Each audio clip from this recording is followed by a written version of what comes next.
Kiseki. I am Sam Allman. I'm David Bernard Hauk. I'm Matt Jorgensen. And the portion of Falcom's Kiseki series we'll be playing today is the 7th chapter of Kevin Game, Trails in the Sky the Third, entitled The Distant Flames. But before we get started, did you see that ludicrous display last night? I mean, the thing about Arsenal is they always try to walk it in. I'm just happy that I don't have to do intros and outros anymore. That was real stressful for me. I'm going to pretend I know what that meant. It's the joke is that I don't know what it means because it's from IT Crowd, and it's this book that Morris is reading on how to talk to people who like sports about sports. And it tells them to just say that sentence, and that's all you have to say. And the other person will do all the talking from there on out. But yeah, so what's up, everybody? So yesterday, I've been looking for Japanese instructional books because I'm learning Japanese, and a lot of them are bad. Like, I'm looking at them and they seem bad. I found one that looks really, really good. I thought it was out of print because I was having trouble finding a copy. So I ordered one on eBay, and it's going to be here like in the middle of August. We're recording this in the middle of July. And then later that day, I was at a bookshop and I saw that book. And I tried to cancel my order on eBay and it wouldn't let me. So I was frustrated. That's my anecdote. Awesome. Cool. What about you, Matt, before I steal the show, because I have a lot of updates? Okay. Two things. I'm now a Vroom Vroom game driver guy. I started playing Forza Horizon 5 and remembered I loved racing games. So I went ahead and ordered all the first 4. They should be here this week. That's neat. And then last week I said, you know what, I bet I could maybe squeak in finishing Xenoblade Chronicles 2 before the third one comes out. And now I'm almost done. Pretty close. The last few chapters are a little weird time-wise. But I'm much further than I thought I would be. I'm pretty sure that game just has temporal properties that convert real-world time into game time at a rate that is not normal. What has happened to my life? Sam, go ahead. So, yeah, as you may have heard a couple of weeks ago on the main podcast, Summer had a seizure. She has long COVID. One of the things that long COVID does is it increases your chance to have blood clots. She got an ear infection. One of the things that ear infections do is give you increased chance for blood clots. And her dad has blood clots, and so genetically she has an increased chance for blood clots. So she got a blood clot in her brain and a seizure, a hemorrhage, or a stroke, a hemorrhage in her brain as well. And it was real fucking scary. So she was in the neuro ICU for 8 days. To get better, and she's already almost like at 100%, which is awesome. They estimated like 10 weeks, and here we are 2 weeks later, and she's pretty much back to normal. Her main side effect from it was her speech center was affected, so it was real hard for her to understand and express herself verbally and sometimes written. But now it's basically just random words she'll forget. Otherwise, she's back to normal, which is awesome. The thing that's not awesome is Bernie has been unsuccessful at making Medicare for All pass. So shit's real expensive. So if you, dear listener, would like to help us not go bankrupt by keeping my wife alive, we have both a GoFundMe, which will be linked below, but also apparently everybody hates GoFundMe. I didn't realize this, but they take like a lot of fees. It's not enough where like I would actually care. Like, we so far have raised like around $800, and I've gotten like $750 back. So it's not like horrible. But if you want to donate to me directly, you can donate using PayPal, not Stripe, on the Ko-Fi, and that will come straight to me, no fees. And every little bit helps. But yeah, the GoFundMe will be linked in the show notes, and it's also I retweet it every day on our Twitter, so it's pretty easy to find. But yeah, any little bit will help. The average one of you will not hear this in time, but Bernard is going to do a charity stream for us coming up soonish. So the 5 of you who listen to this on the Ko-Fi can go and check it out. Otherwise, it will have happened a month ago by the time you hear this. But yeah, that'll be on Monday, July 25th. Nice. And I'm kind of nervous because I haven't streamed in a long time, and I was never particularly good at it, but I'm going to do my best. I appreciate everything there, and I will stop by. I might even get Summer to stop by and have the rare recorded Summer, which is very rare. And I think it actually hasn't ever happened in the history of the podcast, but that'll be super awesome. But the most important news is that my Steam Deck is going to be here tomorrow, so everything is fine.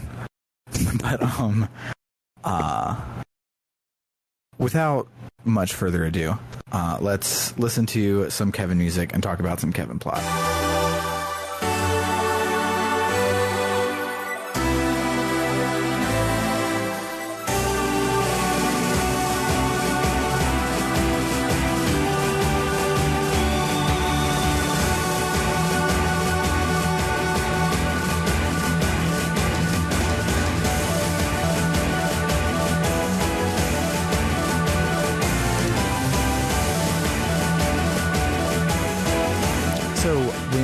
Last left our heroes, they were going through a whole bunch of trials that were tailored to each party member, and at the end of it all, we finally got to Kevin's door, and when we opened it up, it was Astor House, the orphanage where he, Reese, and Rufina grew up.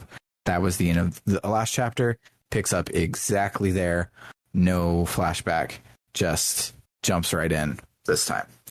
So we go poking around in Astor House to try and find a way to the 7th plane through here, and there were a bunch of cute little scenes at the various landmarks around the area, like the well, the dining room, which they call the living room for some reason, the kitchen, the matron's room, the kids' room, the boys' room, and the girls' room. We hear about a bunch of antics that Kevin, Reese, and Rufina got up to, and we get a better picture of how close they all were growing up. But we don't find any way to move forward, and the chapel itself is locked. Kevin asks Rufina if she was the one who was cleaning the chapel back on the day that the Jaegers attacked, and she said yes. Kevin guesses that because of Phantasma's bullshit with making dreams and memories come true and shit, that the key will be in her pocket, and sure enough it is. So we head inside the chapel. Before we go in, Kevin says that once we do go through, there will be no going back, and we'll learn the truth about what happened that day, and he knows that Reese won't like it. So we get a PNR and push forward. Reese says that she's never been able to get over what happened here. Her whole life has been thrown into upheaval, and she wasn't even able to come back here because the orphanage was demolished shortly after that fateful day. She really wants to know the truth and feels that knowing will help her get closer to Kevin and Rufina. Inside the chapel, Kevin asks Reese what she remembers, and she only remembers a group of men in black forcing their way through the gate, tying up the matron, and then she woke up in the hospital, so she doesn't remember much of all that happened there. At the hospital, she learned that Kevin and Rufina had saved everyone, but Rufina died in the process. Kevin is like, interesting, and walks us through the events of the day. So 5 years ago, a Jaeger Corps hired by someone who opposed the church took over the orphanage. Reese never learned why, and that's because the orphanage was a smokescreen for an artifact that needed to be sealed away.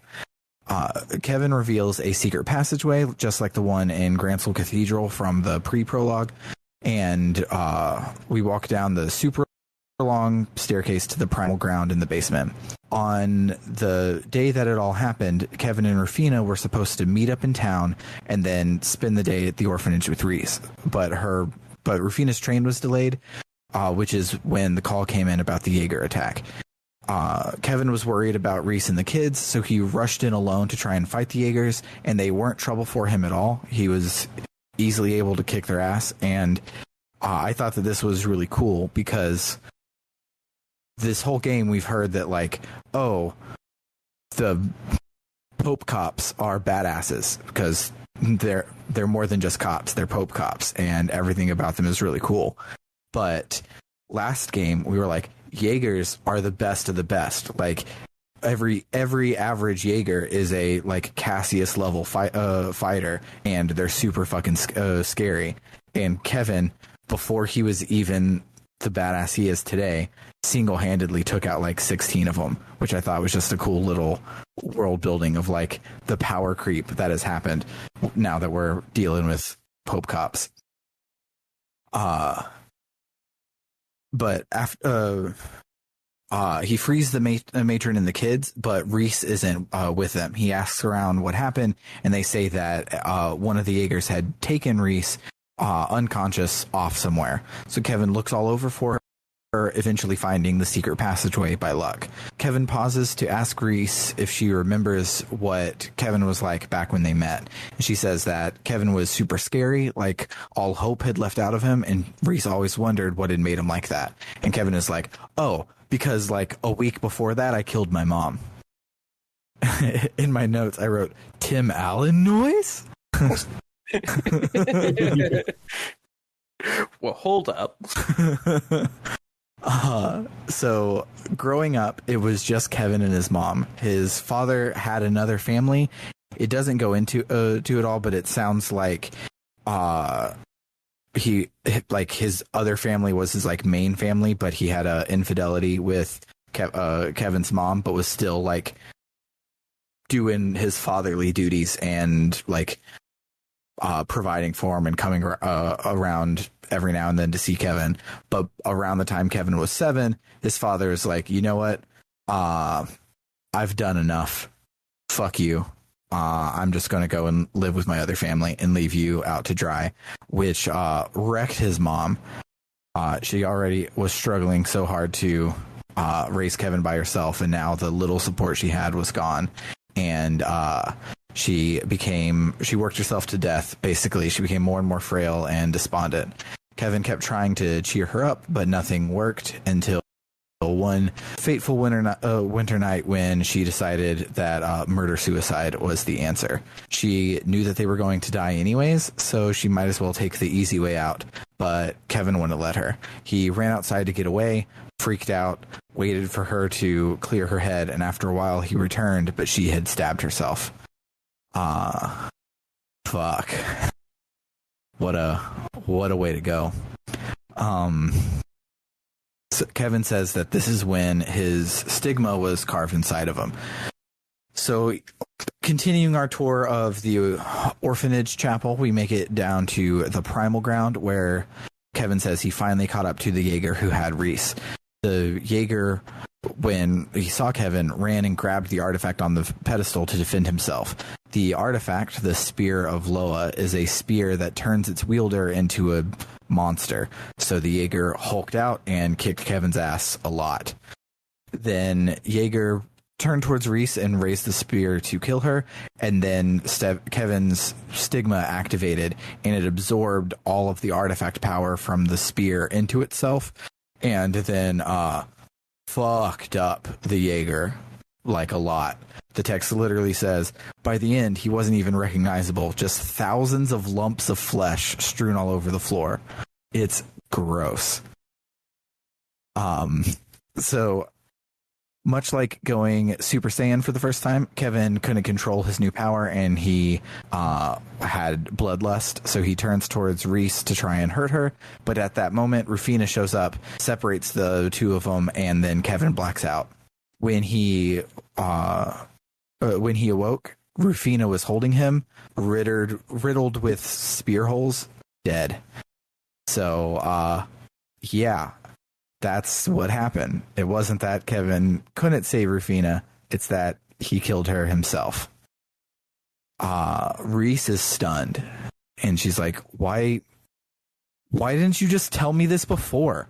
And Kevin is expecting her to be mad and want to avenge her sister, but she's just sad that he had to shoulder this burden alone because the power of friendship is stronger than the power of sadness.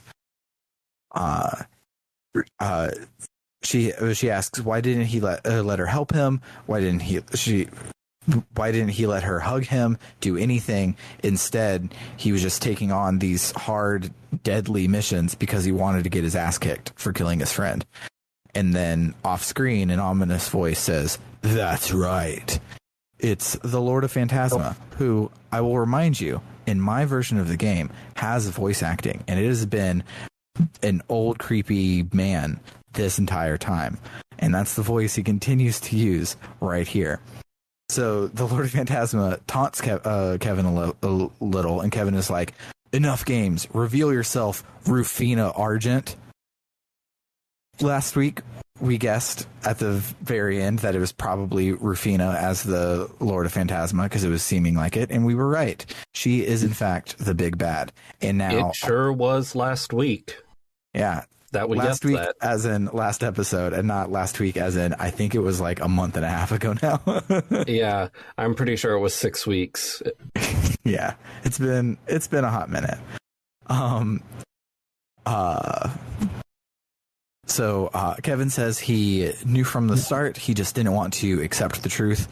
Rufina asks if Kevin understands what she's trying to do, and he says, "Yes, just take me away." Reese is like, what the fuck?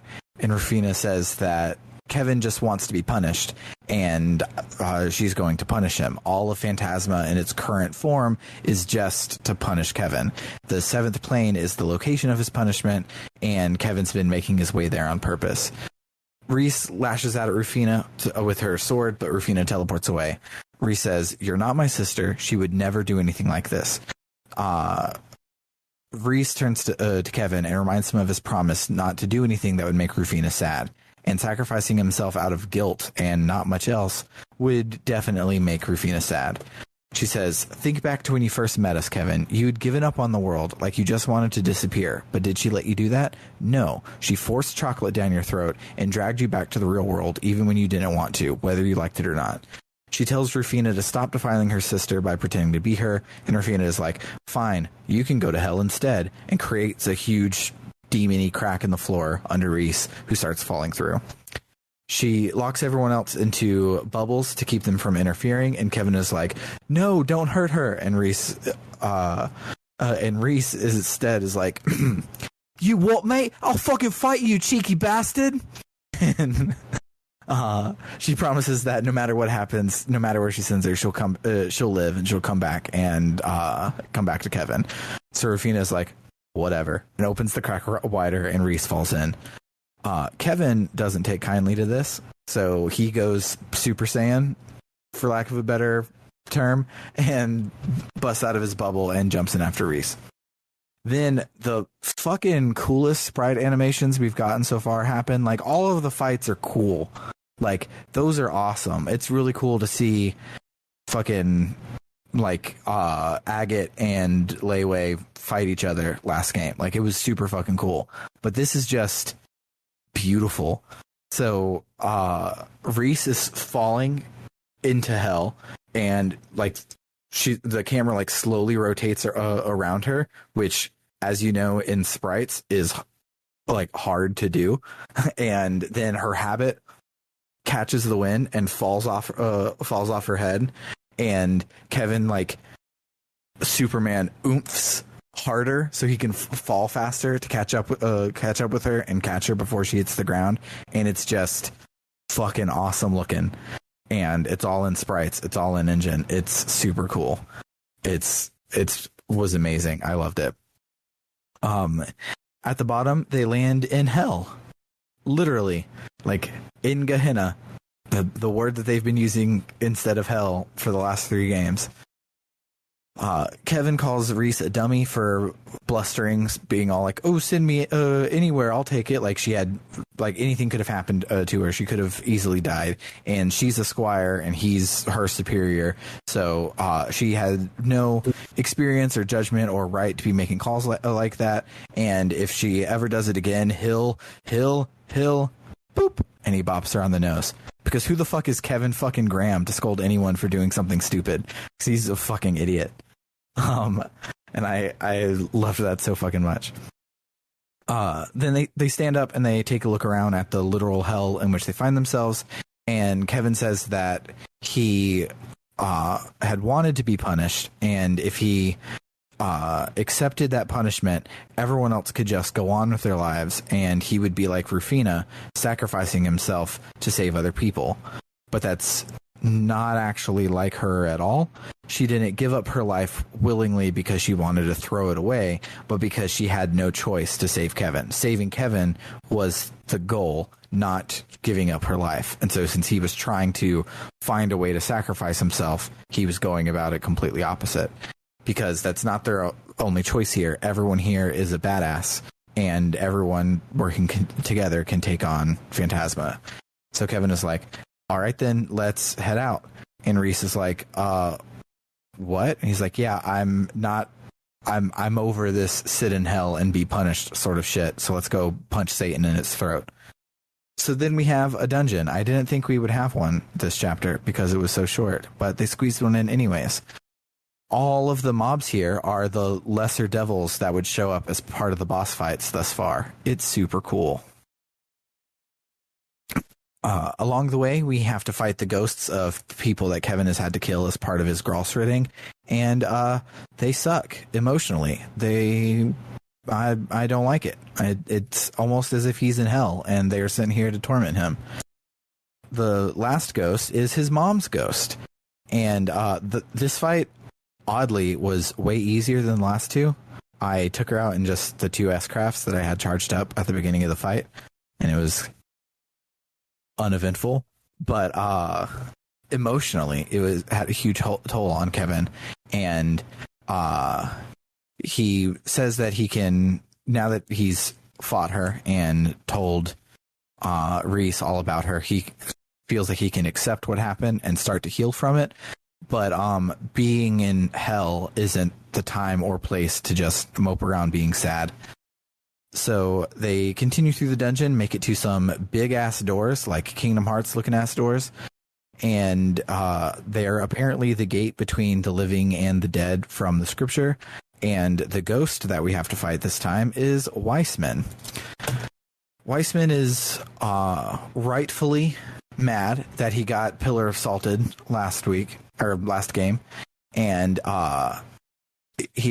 they talk for a bit, and it turns out that Kevin's status as the fifth Dominion was hidden from everyone, even like his peers, until he killed Weissman, so that he could have the element of surprise, which is why he was just waltzing around the continent last game. Like they didn't know that he was a badass at the time. So he was undercover as a Spec Ops Pope and not an out and proud Spec Ops Pope. Oh man, I would watch a show called Spec Ops Pope. There probably is one on CBS, to be honest. Yeah, but I would watch it not made by TBS. Yeah. So Weissman informs Kevin that Phantasma is only the way it is because of Kevin's stigma.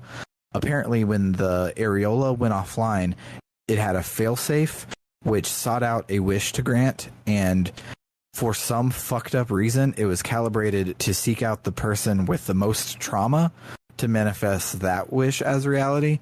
Like, I could guess picking the person who was saddest, like, oh, this is the person who needs their wish granted the most. But trauma is a lot more than sadness, and I don't think that's a very smart thing to do, to just give people who with fucked up brain chemistry the thing that their fucked up brain chemistry wants. But it did. So it copied Kevin's stigma and made the Lord of Phantasma, created 7 hells for Kevin to go through, and it sought out to trap him inside. Neat. All this explanation was sort of where my brain started to shut down. Yeah. Whenever they start talking about how the areola functions and stuff, I'm like, that's cool. Yeah. The areola is one of those things that, like, it's just magic. It's wish magic. They literally could just say it's wish magic and it would be fine. But because the like orbal engineering part of the world building is so like crucially important, they have to use a whole lot of words to say it's wish magic, and it's just like, nah, Kevin's wish was a bad wish, so the wish magic granted his bad wish, and therefore he's stuck in a nightmare.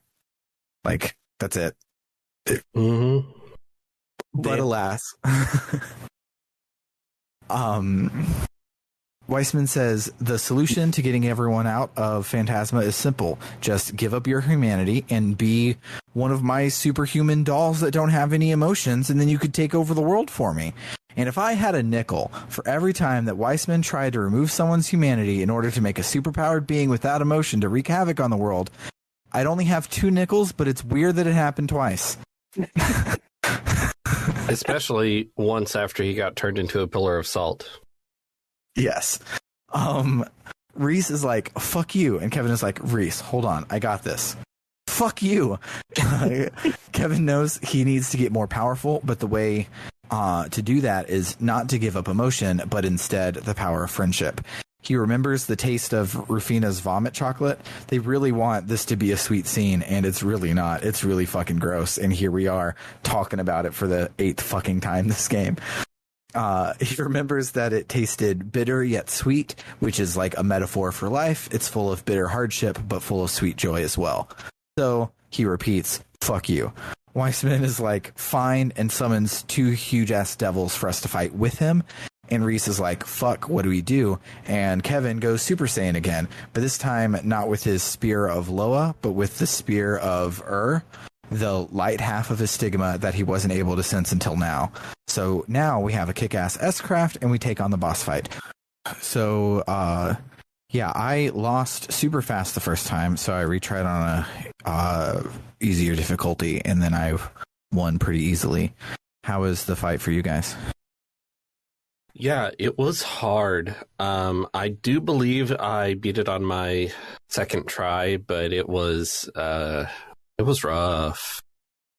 Yeah. Not 90% of the time in JRPGs where they're like, oh no, they're bringing out the big guns. This is going to be super hard this time. Like, they actually nerf everything to make it just a normal boss fight. But I don't think they did that this time. I think it was the 2 hard-ass bosses from before plus a new hard-ass boss. What about you, Matt? Did you have trouble with the Weissman fight? I think I would have. But oh yeah, your computer died, and so you're finishing out this game on Let's Play, aren't you? yeah. Yep. Okay. Cool. So yeah, it was hard. The person I was watching, though, because I ended up watching this part on as a video form LP, and they made me feel bad about my skill at video games. Yeah, that's the trouble with watching Let's Play sometimes, is you're like, how am I a professional video game liker if this average person is better than me? I mean, it wasn't even that they were better than me, right? They were so much better than me. Like, I'm down here playing basketball with my Fisher-Price hoop, and they're running with the Harlem Globetrotters. Yeah. The fight was hard. It wasn't anything particularly like tricky. They hit real hard. Weissman has an instant craft move that should be an S break, but it's not. It hits real hard and hurts real hard. He also has some arts that hit real hard, and he also has Kevin's new kick-ass super awesome time magic spell that I got this week because I found a kick-ass time magic orb to put in his orb mitt, And I was like, man, this is awesome. I can blow up the whole goddamn world with this thing. And Weissman's like, me too. And it just hits real hard, and everything is AoEs, and you only have 2 dudes. So if your dudes are close together and they do an AoE attack, you just get fucked.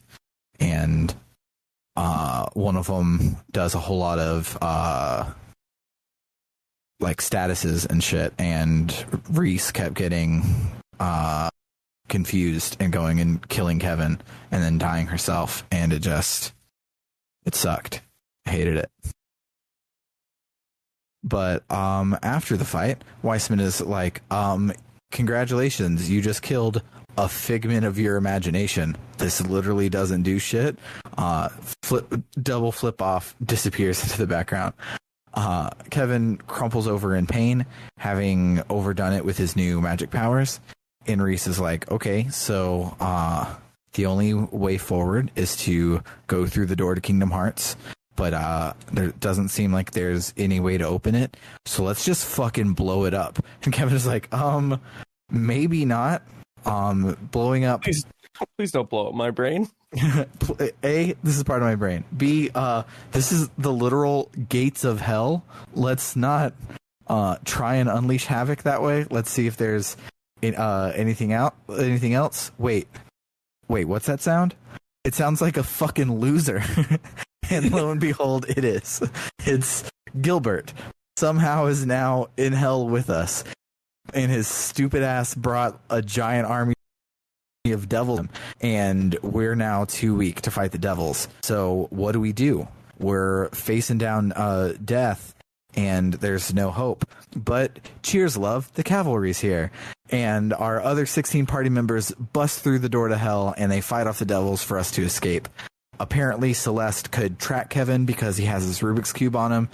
So she made a door in the Hermit's Garden for everyone to come and save them. We get a super fucking cool sprite fight with all 16, 18, however many party members fighting the devils, ushering Kevin and Reese through the door, picking up Gilbert, casting arts, doing crafts, jumping up, doing cool shit. It's fucking awesome. And as we make it through the door, Luna the cat comes out and asks us if we'd like to save our game. So that's where we're stopping for the week. There weren't any doors in hell, and there were 2 really big doors in hell. Yes, but neither of them were memory doors. So next week, instead of beating the game, we're going to go over any of the doors that I haven't covered yet, as well as the novels that I haven't covered from the game. Bernard, if you want to read along so you can be a part of the discussion, I can send you the text. Let's Play has them like separated out for all the doors. So I'll send you those. We'll talk about those and the novels and stuff so that we don't have a pace killer in our final week, because we usually do doors as the second section. So like finishing the game on a high note and then be like, yeah, so then there was a fishing mini game and we did that 11 times. And then there was an arena and we did that 11 times. We're going to break it off and put it in its own episode for next week. And then after that, we'll finish the game. So for now, this episode's going to be pretty damn short because we're about to skip right over to our memorable moments.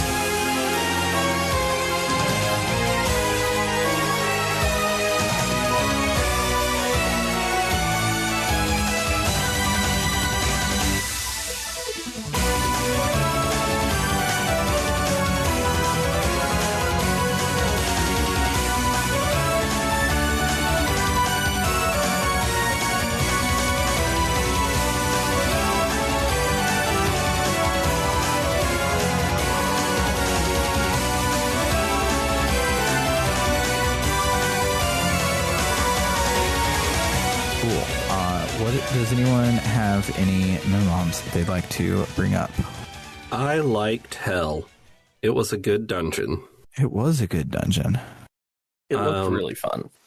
I liked the fucked up ghosts of people Kevin has killed that he has to deal with.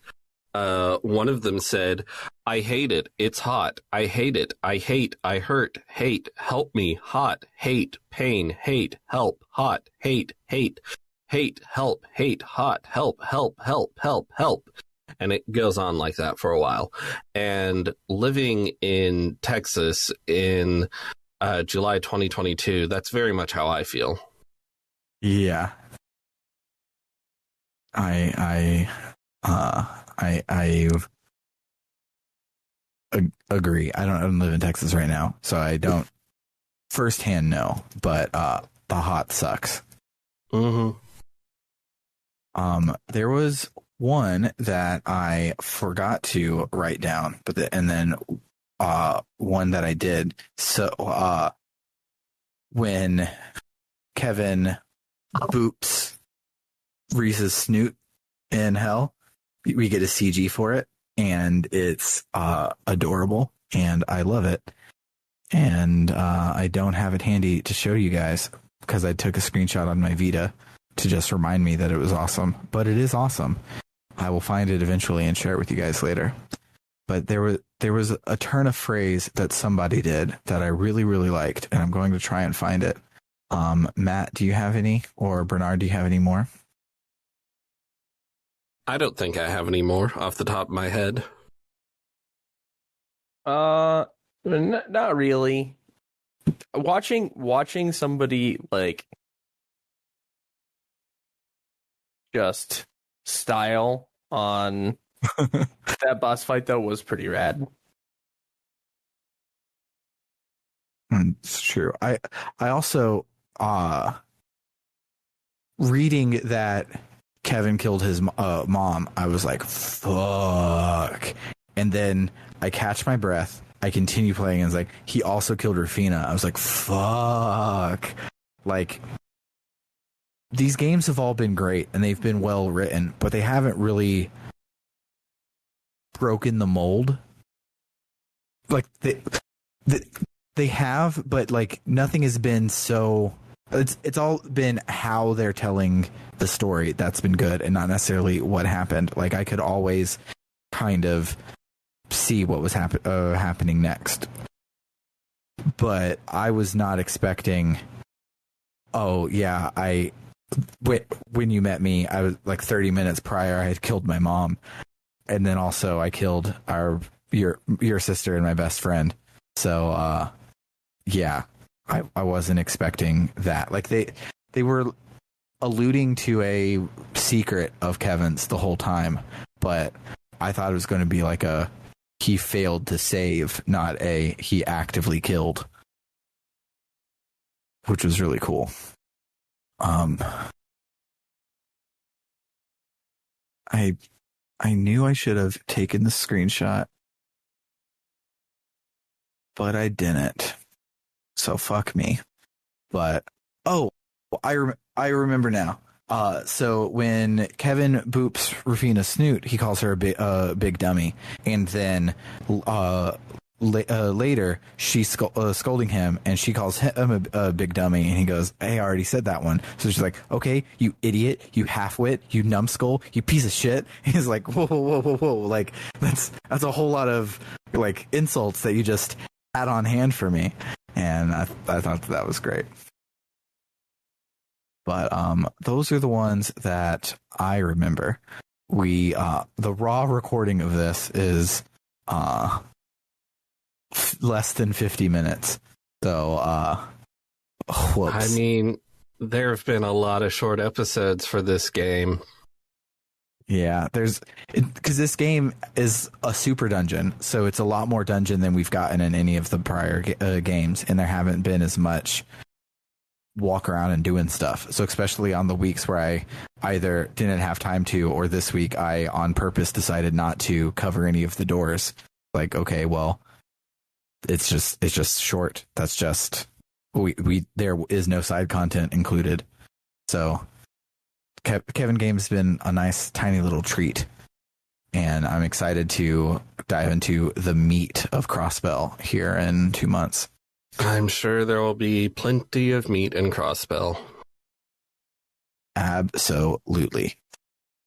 So that'll do it for the week. This series is a timed exclusive for our Ko-Fi supporters. So if you are hearing this in the podcast feed, come on over to www.rpgbook.club, where there will be a few extra episodes waiting on you when you donate, except for right now, because the last episode came out for normies on Saturday. So it's not true right now, but it's normally true that you have 2 to 3 episodes waiting on you when you come to donate. We also now have membership tiers. So if you donate $1 or more a month, you get all of the stuff that we give people when they donate. So you can vote on our polls, get access to these Book Club no Kiseki episodes early.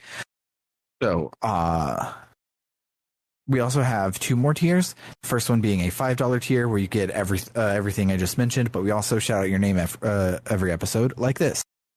Shout out to Aaron524, Cerebral Wind, Anthony Lerma, Vimk, JFro Prime, Eli Bergmoss, Doho, and Tuxedo Ken. And then beyond that, we have a $20 a month tier where we also will read a 1-sentence plug of your choosing. Currently, our friend Carr is our only person at this tier, and he's a dentist, so his plug is to remind you to brush your teeth twice a day, especially before you go to bed. For Book Club no Kiseki, I have been Sam Allman. I'm David Bernard Hauk. And I'm Matt Jorgensen. Adios, amigos. Adios, amigos.